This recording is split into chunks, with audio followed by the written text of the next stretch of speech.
Okay, just a minute.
Okay, I guess we should begin now. So, hi everyone. First of all, we apologize for the delay. It's been so long that we have not been live on the Speaker Spotlight. So, welcome you all for the 10th episode of the Speaker Spotlight series. As you all know, this series aims to bring all the speakers, recognized speakers from the Toastmaster Club, not just from the Toastmaster Club of West Delhi, but all over Toastmasters. And through this platform, we get to know them, that how they have become or how they have achieved in their personal life, and any suggestions or anything that would also help us gain that ability that they have. So we have bought many speakers in this speaker spotlight series. We have seen many veteran speakers, we have seen many experienced speakers up till now. But today guest speaker is very, I would say, a surprising one for most of you. Why? Because this speaker is very young at age, and though being very young, he has accomplished so much, and he is known for very open and you know sorted out speaker at the club, and he has also been president of the club. So without further delay, I would welcome Toastmaster GURUANSHPREET on this YouTube podcast. Hi, thank you so much for inviting me. And first of all, I haven't accomplished a lot, and that's your vision that says this thing. And thank you so much for it. Welcome so much, Gurvanshpreet. And the reason why I said that, because in the club you are mentioned as the most sorted speaker, and you do openly put out your mind when you present your speech. So with that, I am very glad to have you as our guest speaker for the today's episode. That is Gen Z's Mindset, episode number 10 for Speakers Spotlight. So, without further delay, let's start with our live session. And as customary, we usually ask what has been the experience of the speaker for every speaker while at Toastmaster or the Toastmaster Club of West Delhi. But for you, I have a special question, that is, as I mentioned, you are very young at age. Though at this age, even I am like going here and there, enjoying my life. But you have been uh, motivating others. You have been an inspiration as well, who is above your age. So I wanted to ask, what has been the motivation for you to learn more, to gain more knowledge? I think that you have used very strong words that have inspired, have motivated others. It also depends upon how you perceive things. One might get motivated from anything, one might get inspired from anything. So, first thing that. And the second thing, now coming to the question that what inspires me to learn? So, learning getting knowledge is a vicious like a cycle, so it's not something that motivates me, but it is rather a thirst for me to learn more. If I get more knowledge, that becomes a never ending loop. So I guess that answer your questions. Thank you so much. Because the reason why I said that is, again, as I'm saying, at this age, we usually tend to enjoy life at the fullest. We do usually make certain mistakes. But I personally have seen you and have learned so much that you actually have that aura which does inspires a lot. So thank you so much for opening up for the motivation which you have for learning so much. Now, moving ahead, just to mention for all the audience, Gurvanshpreet have been with the Toastmaster Club of West Delhi for more than 2 years now, and in those 2 years, he has been in multiple EC roles. That is VP, PR, VP membership, VP PR. He has served as a president as well, and he is currently the immediate past president of the club. So, with that in mind, Gurvanch, I would like to ask you that how a leadership role should be played out, which has a maximum impact, either personally or overall surrounding the environment. So I believe that Toastmasters is all about practical, right? You are a leader and you are practicing it. It's all about practical. But imagine that you are an 11th grader and you have taken science. You go to a chemistry lab and you randomly start mixing up several components in that chemistry lab. Some of them might react, some of them might not react, and some of them might burst on your face, right? So the perfect way to go about is that get inclined towards the theory first, then try to put it into the lab, the practical lab, and then the mixture of both results in something amazing. So this is probably something that I learned very recently, not very far behind, that in order to play the any role with maximum impact, it not just involves any leadership roles, but in order to even give a perfect speech, first understand that how to craft a perfect speech. For an example, if you are when I was the VP membership of the club, then VP membership is slightly inclined towards selling Toastmasters, telling people what Toastmasters is all about, and bringing in the guests, right? So I read a book at that time that was regards never split the difference. So it is based upon sales and negotiation, right? So applying not all those principles, but a few principles whilst I was in the VP membership. So I got a feedback loop. I first studied about it, and then when I applied it, I understood that okay, this information is just theoretical and that this cannot be implied directly. And this is a knowledge that I gained only from being practical. Similarly, whilst I was in the president role, then I read several books with regards to it, such as the culture code, how to build a culture in your organization, uh, like Howard's leadership. I guess it is HBR review leadership or something of that sort. So that book also inspired me. So now when I'm practicing the theory, it motivates me. It probably makes me fulfill that leadership role with the maximum impact possible. Thank you so much, Gurvanch, for putting a light on the role, how leadership role is to be played out.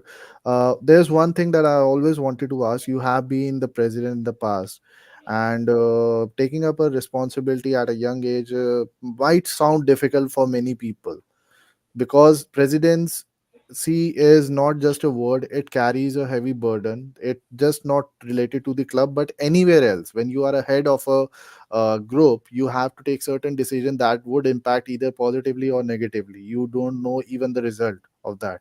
So I wanted to ask how uh, was that situation for you when you had to face certain decision making, and you had to take that decision which would benefit the club. How were you feeling at that moment? So when it comes to taking a decision in any community driven organization, so first things first is that you cannot satisfy everyone. You cannot be in the good books of everyone. If you will try to be in the good books of everyone, then you can never lead an organization, because if you are pleasing somebody, you at the very same time you're, if not equal, then a slightly less number of people, you're disappointing them as well. But the Yeah. decision must always be taken in the best benefit of the people of that organization and how the organization would get impacted further in the future. And taking up leadership positions has always been a little easy for me because of my basic personality trait, and that is of being a rebel. So I cannot it's a drawback as well, because anytime you're always under someone, if you are even a businessman, you're always under your clients or your customers. But being having a slightly this inclination towards being a rebel, being at a leadership position was very easy for me, because now the last decision would be taken by me, and I do not have to ask any permission from somebody else. So that personality trait gave me a slight edge, but I'm not encouraging to have this thing within you. Thank you so much, Gurvanshpreet, for shedding a light on this, because taking such decision does make a mind messed up. I mean, you have to, as you said, you cannot make everyone happy, and that's a true fact. Because every time you wanted to take a decision, some people might think, okay, this might should not hurt this should not hurt that, or this should make this happy. This is a kind of situation everyone faces. But thank you so much that you actually put it out in a way that we may also take away with us and implement in our daily lives while making decision. Thank you so much for that. Now Thank moving ahead, as we all know that the series name, this episode name is Gen Z's Mindset, right? So I have mentioned again and again about young ages. So keeping that trend in mind, Gurvansh, you and me have met many individuals at the club, right? There are still many members at the club and the past members at the club who have achieved, or let's say, who have that mindset, that intellectual level, which we believe most of us don't even see, or that is a rare quality that people have at that very young age. Uh, I mean, taking a few example, we have Toastmaster Pernika, the current VP Education. We have Toastmaster Sneha, who has been in the past. We have Toastmaster Pushpa as well. We have Toastmaster Karthik as well. Uh, I wanted to ask that how this intellectual leaders and motivated mindset are emerging for these youngsters. I believe that the title says that a wave of young millionaires. So first things first, that it is not very necessary for you to be intellects. It's not necessary for being a young millionaire. Millionaire might sound a very big term in India because it roughly is 8.3 cr. But in India, it becomes really difficult. Now, coming back to your question, that why is there a shift in this thing? So, broadly, according to me, the reason for this is the accessibility of the content. For an example, earlier, if I have to seek knowledge from the co-founder of any big MNC or any big startup, I would have to climb that corporate ladder, get in touch with him, probably go out with him, and then understand his intellect and understand his mindset. But now we have podcasts, we have several books written by these people, and those information, those pieces of content has never been this accessible. So we are just so Gen Z's are very smart in my opinion, and they're just cutting all these things of in between and just heading straight towards the knowledge. They are cutting down all the mistakes that have been done in the past, and they're not learning from the mistakes, but at the very same time they're implementing directly what is right because a pathway has been set. So this is the reason why we see a wave of young millionaires, see a wave of intellectual people because of the accessibility of the content that we have today. Exactly, well said. But Gurvanch, I do have one more thought that I have while discussing this, and I believe that would be our next topic to be of the discussion. See, being young and having the urge of learning, the you know the thing that you want to know about it, you have to have that knowledge, and you are willing to work upon it.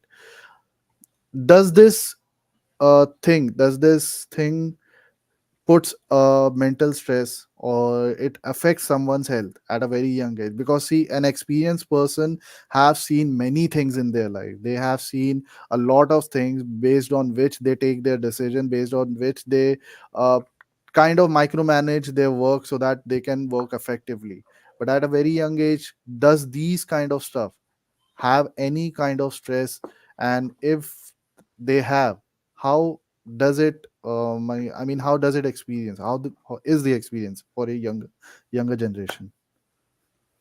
Think that mental health is something that is not a myth. First things first, stress, depression, and all these things is not a myth. But people of my generation, specifically, if I see around me, then they are using mental health as a shield.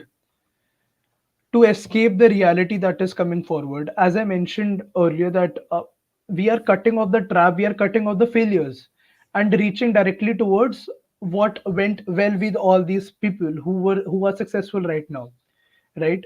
So I there is one more thing as well when it comes to mental health is that as we see the number of people who are being stressed, being depressed, we also see the number of people having a bad shape, being in poor physical health.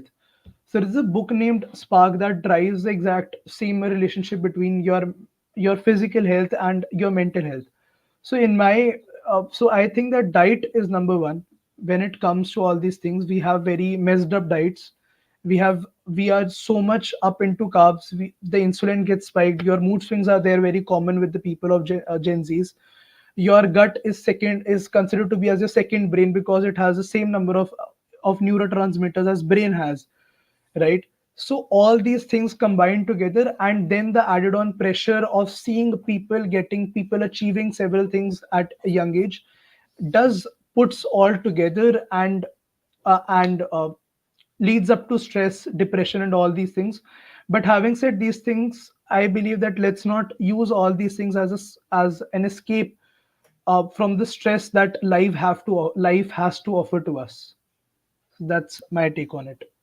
Yeah, you said it rightly, because reality is something one has to face at any point of time. Because if you aren't aware of your surroundings, the reality that is going on around you, you won't be able to, focus and grow more.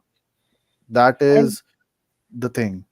And also, one more thing that I would like to add upon is that stress in reality is not a very bad thing. Anything in excess is bad, but stress at an adequate amount is actually nice. For an example, stress leads to release of something known as cortisol, and cortisol is released when you have a fight or flight response. So in case you're not adequated to have a little bit of stress in life, the amount of cortisol might not be released when it is actually required, when the actual fight or flight response is required by the body. So this is something that we need to consider. Yeah. Thank you so much, Gurvansh, for explaining why this is necessary and how it is happening. But I just want to ask a thing about this. See, as we discussed before, there's a shift in the generation uh, when we discuss while discussing young millionaires. So I wanted to know, is it a temporary effect nowadays that Gen Zs are, getting to know about the hard work and having smart minds and having intellect? Is it a temporary phase, or exactly the wave has shifted? No, I think the wave will further continue in a more positive way. I think in both in a positive way and in a negative way, these things goes hand in hand. So like if we even see the earning ages of people, like let's take an example of buying a real estate. So earlier our grandfathers used to spend a lot of their life earnings. They used to collect their money till 60 and then used to buy a land or something of that sort. Our father's generation probably bought a real estate when they were 40, when they were 45, and now we are seeing people buying real estate or something of that sort within the age of 30s, and that age is coming down. So if we see the trend, then I don't think that it is a short-lived trend. This might continue, but any sudden abnormality is subject to change. All these things. Thank you so much, Gurvansh. And I believe and I hope so, in fact, that this trend should go on, because if we learn very early that this is something that has value, then people might not struggle more enough. They might face stress, they might face some obstacle in between in their journey. But if they realize the worth, the value, the importance, then I believe then no one would be able to struggle that much. What a person would be struggling without knowing the reality. So thank you so much, Gurvansh, for putting a light on this. Now moving ahead, as a tradition in our speaker spotlight, I asked all the guests that this one thing that they wanted to discuss with the audience. So when me and Toastmaster Gurvaj has had a conversation, he wanted to discuss about a certain topic, which even I am eager to know what exactly this means. So the thing that you wanted to discuss, Guruvansh, is the Gen Zs nowadays leaning towards a spiritual sector, a spiritual world. So, what exactly is your take on this particular thing? So, in my opinion, spirituality, if seen, then people tend to see these concepts as enlightenment, being spiritually aware, being spiritually well, as something heavenly, right? Now the question arises that how does this thing happens? Why is there an inclination towards all these things? So first up, let's classify the people into four categories. The first category of people are basically the illiterate people who does not know uh, how they can be fooled about, how they can be tricked about. So with Mhm. a few magic tricks, all these babas generally tend to manipulate them and use them into their own selfish benefits. Then comes the people who are of Gen Zs, a broader category of people. So these people might not get influenced by these magic tricks. They are more or less influenced by your pseudoscience. So let's take an example that my parent is going to say me that Guruansh, you have to pray every day. You have to do ardas every single day. I won't probably accept it because I'll feel that how is God listening to me? But if somebody teaches me about law of vibration, law of manifestation, law of attraction, and in a little pseudoscience way, then I might accept it.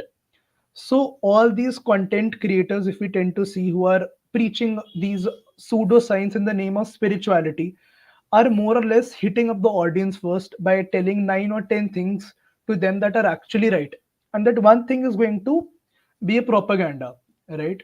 That is Mhm. for their own selfish benefit, and this is probably why, and this is such a big game, that people get influenced into it. People tend start practicing all these things.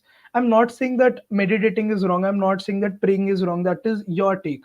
But my only concern is that first research about what these people are trying to preach, Mhm. first research about what spirituality is all about, and then tend to implement it. The third category of people are who actually gets into spirituality and become calm, and they sacrifice all the worldly desires. And I have a friend of mine, very close friend of mine, who went into this state of calmness when he actually sacrificed, I'll use the word, all these worldly things. But the problem arose when he took like when he entered that exited that phase. So the problem is that we generally tend to forget this thing that within the spirituality world, the basic instinct of a human being is to survive, right? And we tend to take it as an escape from reality, that okay, now I'm spiritually inclined, so I don't have to go through the pains of the world. But Mhm. at the very same time, that instinct of surviving is going to hit you. And then there are four type of people, which is the ideal thing according to me, is that who are inclined towards spirituality, who are inclined towards discovering what is within themselves, and but is also discovering what is outside them, because that is how actually world works. So in that way you are going to be calm, but at the very same time you're not also losing your survival instincts, your need to survive on this planet. You tend to see the world how it is from different directions and then take a decision about it, not just going down the basic path of what spirituality has been taught by all these people who are creating content in this way. So, does it actually happens? I mean, see, when you are at a certain age, you, as I said before, many of us don't even think or realize what exactly this is. But do you think that this actually happens, or anyone has a control over this thing before leaning towards, or before even just having brainwashed that okay, I believe this thing, I believe that thing. So for a person who is at this young age, does he always has this control, or he has to just uh, you know practice it along? More or less, if you're talking about control. So, for an example, I'm watching a reel on Instagram. Okay, so I'm scrolling down the reels, and I have my exam tomorrow.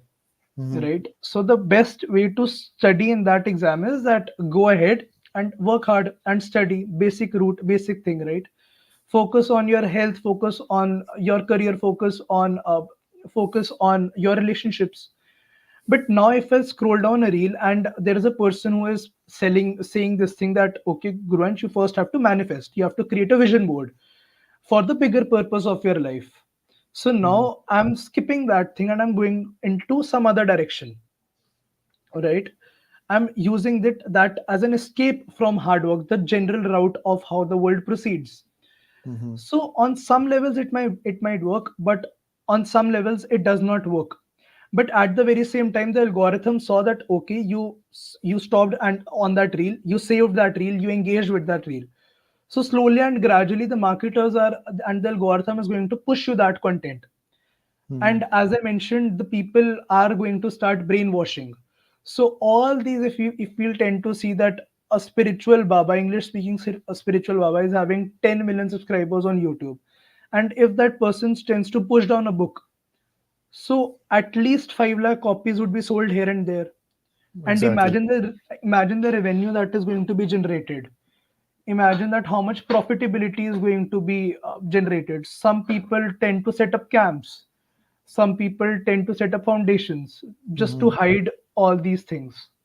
So I believe that a major role of this is algorithm, how it is pushing out this content. Marketers are pushing out this content, and eventually people does get brainwashed into all these things and skip the basic route of how things should actually proceed with. So realizing the real picture is the main thing that a person should understand, because if they are not aware about the real picture, they won't be able to, move further ahead, and that would make them stuck in at one point, and that would also further prevent them to grow more, to improve more. Exactly, half knowledge is very dangerous from no knowledge at all. Exactly. I mean, I've seen myself, because if we make mistake, we learn from that mistake. But if we make mistake, and even though after making mistake, we do not realize that this is one thing that would affect you in many ways. So that is something a person should look out for. I mean, not to not to make mistake and then ignore it. You have to realize the bigger picture or the real picture. So thank you so much, Exactly. Gurvansh, for putting this out. And this is something that I was also looking forward to. Why Gen Z is leaning towards spiritual world is something that we need to discuss. Thank you so much for that. Now moving ahead again, there's one thing that is to be discussed on this show, and that is the presence on social media. Now, I did forgot to mention in the beginning, but Toastmaster GURUANSHPREET has been in two industries. That is also a surprise, because working in a young age is also some sort of surprise for everyone. But so, if I'm not wrong, you have worked in equity and trade industry, and currently you are in the marketing industry, right? And if we talk about social media, you have been posting various facts on LinkedIn about marketing, trade, and equity, if I'm correct, right? So, Gurvan, see, knowing all this thing, I have also asked you in the starting as well.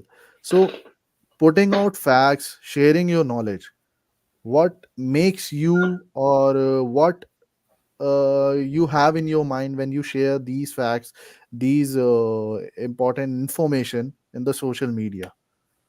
So, a little about me. I'm a very selfish person. I'm not putting out facts, I'm not putting out knowledge for anyone, but it is broadly for me itself. And I'm not saying that while writing an article, I'm going to probably have more knowledge. No, no, no. That is not the thing. When we tend to create content, so we have a bigger motive. Most of the people who are creating content, they have a motive to get certain amount of followers on that Instagram or LinkedIn or any other platform. Exactly. But the monetization front that Instagram or LinkedIn would give me is very low, right? Yeah. So the main idea about creating that content was to create a distribution channel in the long run, and to warm up my audience in the short run. Now, what does it mean is that, for an example, I'm posting about 10 posts about marketing, and I have a follower base who are my potential clients or my potential customers. So they are being warmed up that, okay, I have some knowledge about these two industries. And eventually, if I'm going to put out any service or any product of mine in the future, then I won't have to go into the traditional route of performance marketing, that is spending out money on ads, Google ads, Facebook ads, and then I'm going to get to my ideal customers or clients. But rather, I've already created a distribution channel, and Mhm. that is how I'm going to just sell it down to my future audience or my future clients.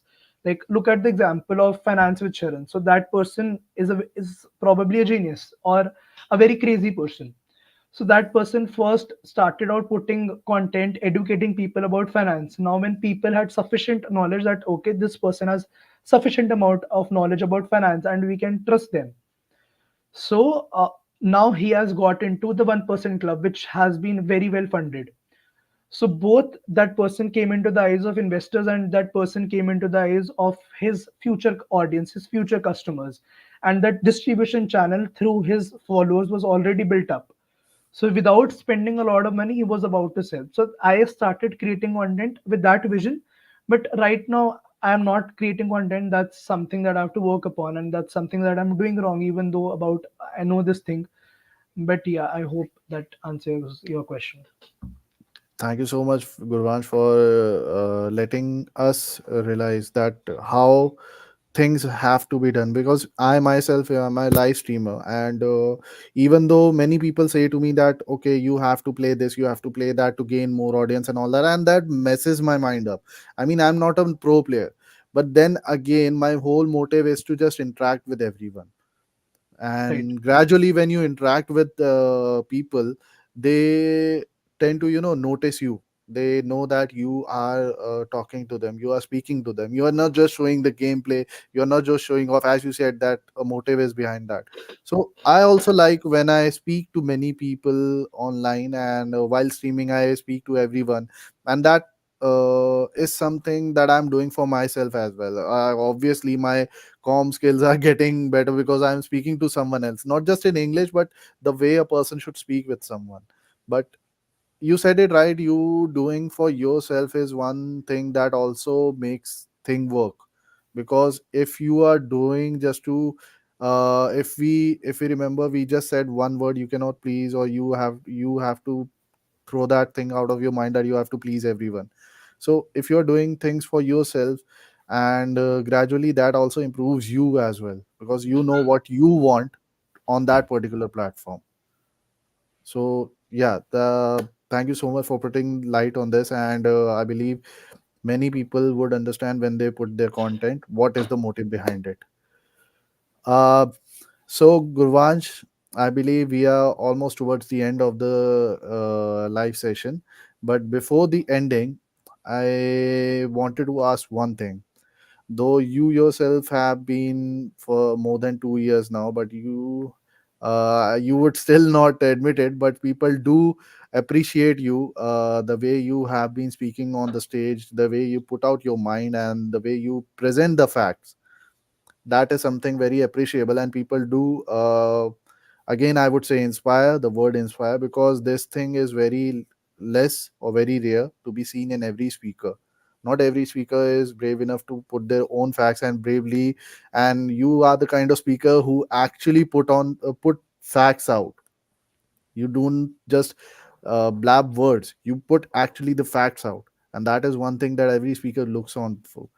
So if you meet a new Toastmaster, what exactly is the one advice you would like to give based on your personal experience? So if a new Toastmaster probably comes down to me and asks that what should I do? So there are two possible scenarios. The first person is that he or she is not probably that free in his life and just wants to to get into a community to improve something.